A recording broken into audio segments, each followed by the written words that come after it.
दधातु विश्वे देवा सदेहमादयं तमो प्रतिष्ठा ॐ हृदयाय नमः अभोद्याग्निः समिधाजनानां प्रतिदेन निवायति मोघासमं यज्ञैव प्रभयामुच्यहानाः प्रभनावः सृष्टिनागमच्च ॐ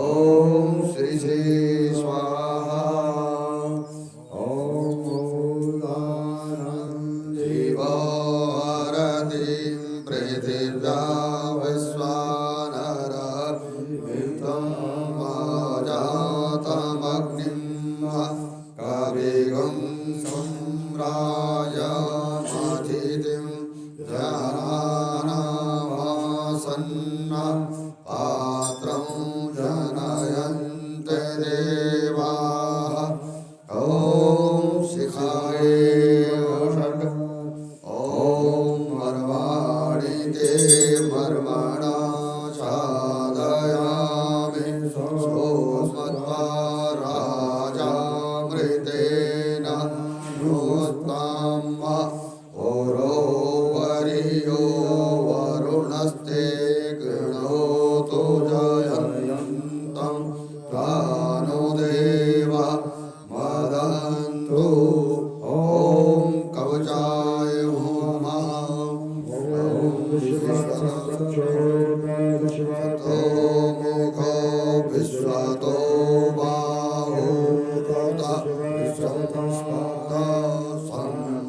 संबाहुभ्यां तमधियाव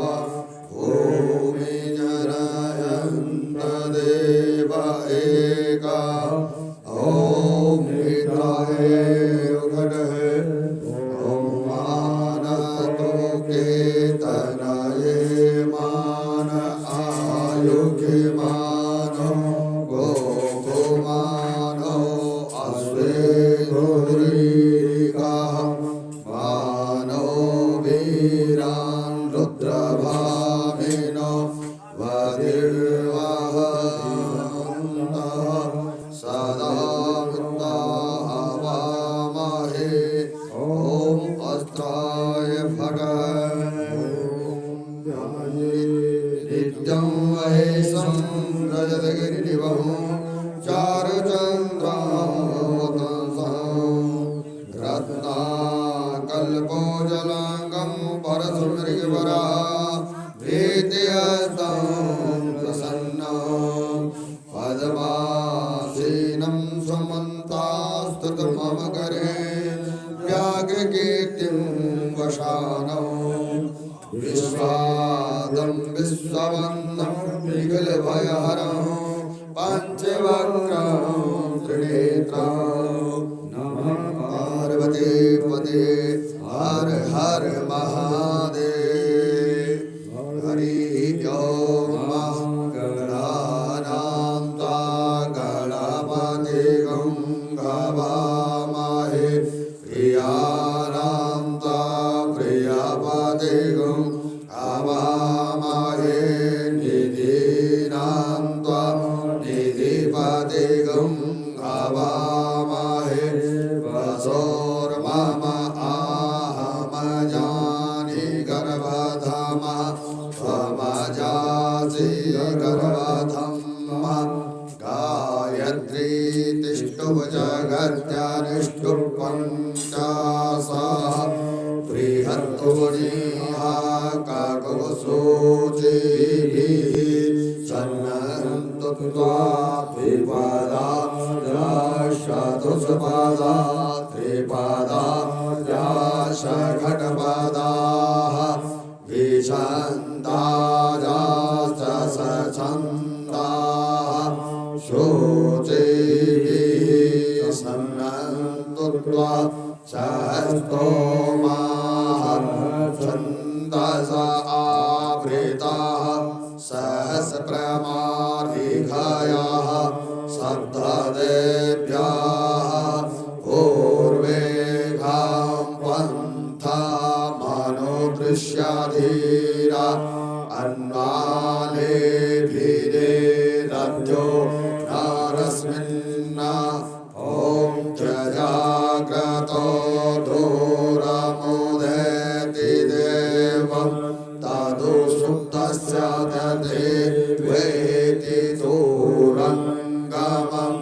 ज्योतिगां ज्योतिरेकं तन्मे मनः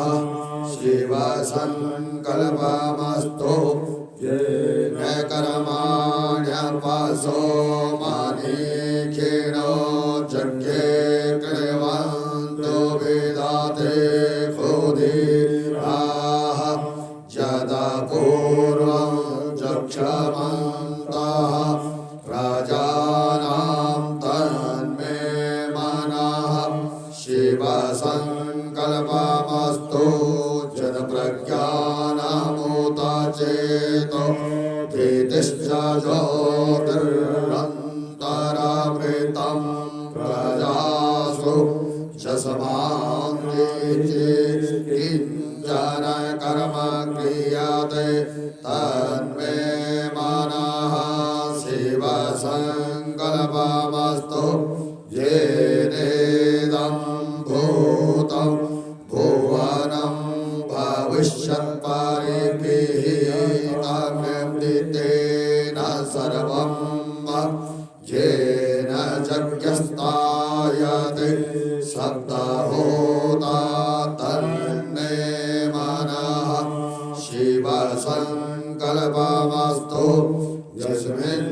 ऋचः सामजयोगुं यस्मिन् विष्णुता प्रथनावा विवाराः यस्मिन् चितगुं सर्वमोतं प्रजानां तन्मे मनः शिवसङ्कल्पमस्तु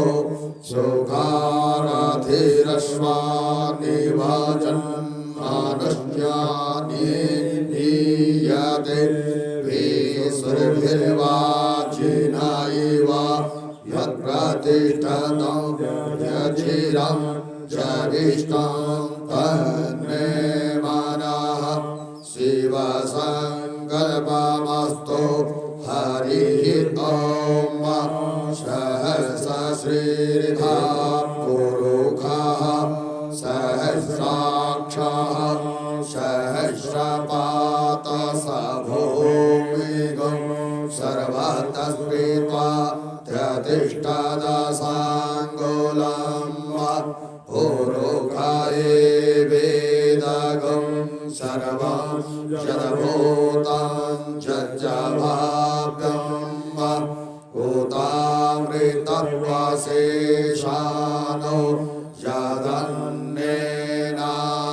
यदन्नेनातिरोहति एतावानस्य महिमातो जायांश पुरुषः पादोश विश्वाभूतानि त्रिपादस्यामृतं दिवि त्रिपादोर्धमुदत्पुरुषः पादोषेहा भवत पुनः ततो विक्रं व्यघ्रामस्सा शरानसने अभिप्रतो विराडजायत विराजो आदिपुरुषः सजातो अद्यरिचतपसा भूमिमतो पुरः तस्मादज्ञा सर्वभूताः सम्प्रीतं बृहदाजं पाशोस्ताश्चक्रे वायव्या नारण्य ग्राण्यास्य तस्मादज्ञा सर्वभूतानि च सामानि जगनि जग्नीरे छन्दागुंसि जग्नीरे तस्माद्यजस्तस्मादजायत तस्मादस्वा अजायन्त ये केचो भयादतः गावो जग्नीरे तस्माजात अजावयः तं जग्यं बर्हिखि प्रोक्षन् पुरुखं जातमग्रत तेन देवा अयजन्त साध्याधिकयस्य जेच्छद पुरुखं व्यददोः क्रतिधाभ्यकल्पयन्न मुखं किमस्यासीत् किं बाहु रोपादा उच्येते ब्राह्मणो शमुखमासि बाहुराजन्यः कृतः घोरो तदस्य जलवैश्यः पदव्याङ्गं श्रोत्रो अजायत चन्द्रमा मनसो जात चक्षुः सौर्यो अजायत स्रोता वायुस्य प्राणस्य मुखा दग्निरजायत नाभ्याम् आसीदन्तरिक्षकं श्रीसुनाद्योः श्यामवर्तत पदव्यां भूमिर्दिशः श्रोत्रास्तथा लोकान् अकल्पयन्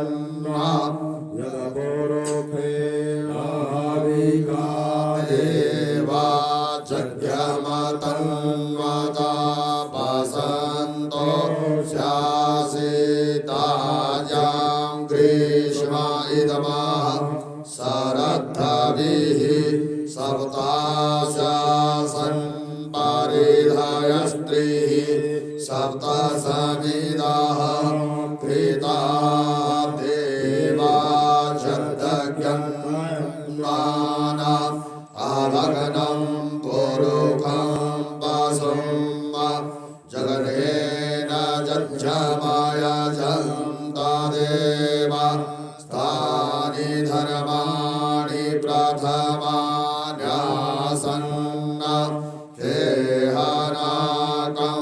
महिमानः सचन्द्रजत्रपूर्वे साध्याः सन्ति देवाः अदिभ्यः संवृताः पृथ्वीरसस्य विश्वकर्मणः समवर्तताग्रे तस्य त्वष्टा विददद्रूपमेति तन्नर्दस्य देवत्वमाचानमग्रे वेदाहमेतं पुरुखं महान्तमादित्यवर्णं तमसः परस्तात् तमेव विदित्वा दिमृत्युमेति नान्यः भाविजाते येनाय प्रजापतिश्चरति गर्भे अन्तर्जायमानो बहुधा विजायते तस्य योनिं परिपश्यन्ति धीरा तस्मिन् हतस्थुर्भुवनानि विश्वा